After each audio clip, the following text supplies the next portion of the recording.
Tras las huellas de la historia, un canal de Rivers Studio presenta la historia, contada de manera clara, entretenida y divertida. El código genio. La guerra de las corrientes. Primera parte. El economista y político inglés Sir William Henry Beveridge aseveró: los hechos y las ideas están muertos por sí mismos. Es la imaginación la que les da vida. Muchas llamadas a la aventura son acertijos que esperan ser resueltos. Cualquiera puede postularse, pero el precio de la entrada es la imaginación. A medida que se desarrollan los viajes, surgen nuevos desafíos y aumentan las presiones. Estos peajes sucesivos también deben pagarse con creatividad e ingenio, como lo hicieron las mentes más imaginativas de la historia. El filósofo británico Edmund Burke dijo en 1756: hay un límite para las pasiones de los hombres cuando actúan a partir de los sentimientos, pero no existen límites cuando están bajo la influencia de la imaginación.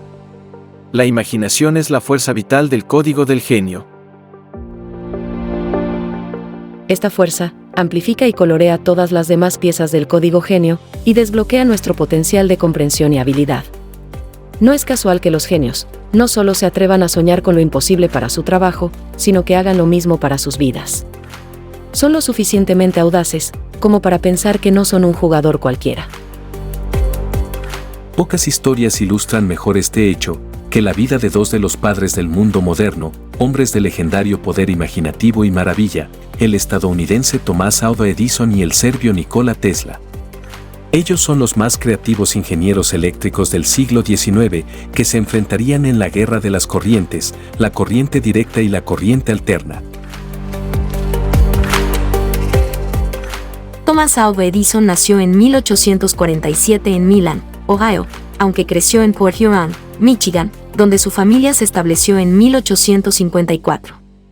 Fue el séptimo y último hijo de Samuel Ogden Edison y de Nancy Matthews Elliott.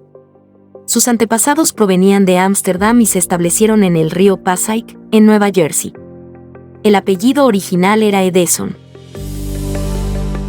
En 1855, a los 8 años y medio, Edison ingresó a la escuela. Después de 3 meses, fue calificado como alumno estéril e improductivo. Es por ello que Nancy Edison, una mujer muy culta, sacó al niño del colegio y lo educó en su casa.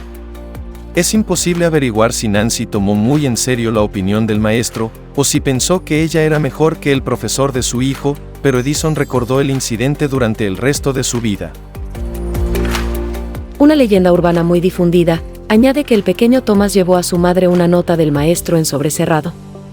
Al leerla, Nancy dijo que el niño era tan inteligente que no podía permanecer en la escuela, por lo cual, añadió ella, sería educado en su casa. Al llegar a la adultez, Edison encontró la carta y comprobó que en realidad era una nota de expulsión. Su madre le enseñó a leer y escribir correctamente, además de aritmética, y despertó su interés por obras como La caída del Imperio Romano, de Gibbon, novelas de Dickens y dramas de Shakespeare. En torno a los 9 años, Thomas comenzó a leer solo, en parte impulsado por su padre, Samuel, quien le daba 10 centavos cada vez que concluía un libro. En 1859, a la edad de 12 años, Thomas empezó a vender periódicos, verduras, mantequilla y moras, en el tren matutino que iba de Port Huron a Detroit. El tren hacía una parada de 6 horas en Detroit, tiempo que Thomas aprovechaba para acudir al salón de lectura de la Asociación de Jóvenes. Ahí, comenzaba por leer el primer libro que se encontraba en el anaquel inferior. Y seguía por orden con los demás hasta terminar con toda la hilera. Edison no quedaba satisfecho con solo leer y empezó a realizar diversos experimentos basándose en lo que leía en los libros de ciencias. Utilizaba un vagón vacío como laboratorio, donde también instaló una pequeña prensa de mano que se agenció cuando un amigo del Detroit Free Press le regaló algunos tipos móviles. El resultado fue inmediato, el Grand Trunk Herald, semanario del que Edison tiraba 400 ejemplares. Tras salvar a un niño en las vías del tren en Port Huron, Michigan, el agradecido padre de la criatura, telegrafista de la estación de trenes, le enseñó la telegrafía y el código Morse.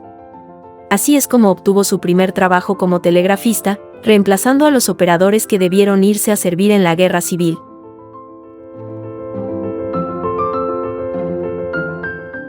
Trabajó en la compañía telegráfica Western Union como inventor y reparador, aunque poco después se independizó y en 1877 llevó a cabo uno de sus más importantes inventos, el fonógrafo. Este invento despertó el interés internacional y llegó a cumplir un papel diplomático. Edison obsequió una máquina parlante a Porfirio Díaz, presidente de México en 1889, a partir de la cual se enviaron mensajes fonográficos.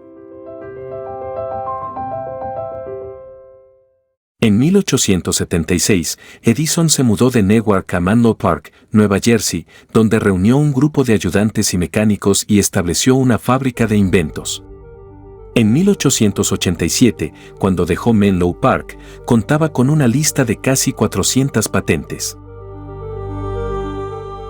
Aunque se atribuye a Edison la invención de la lámpara incandescente, esta en realidad solo fue perfeccionada por él, quien, tras muchos intentos, consiguió un filamento que alcanzara la incandescencia sin fundirse. Este filamento no era de metal, sino de bambú carbonatado. El 21 de octubre de 1879, consiguió que su primera bombilla luciera durante 48 horas seguidas. En la víspera de Año Nuevo del mismo año, se hizo funcionar con éxito en Menlo Park el primer sistema de alumbrado, construido por Edison, constituido por 53 focos. En 1880, se asoció con JP Morgan para fundar la Edison Electric.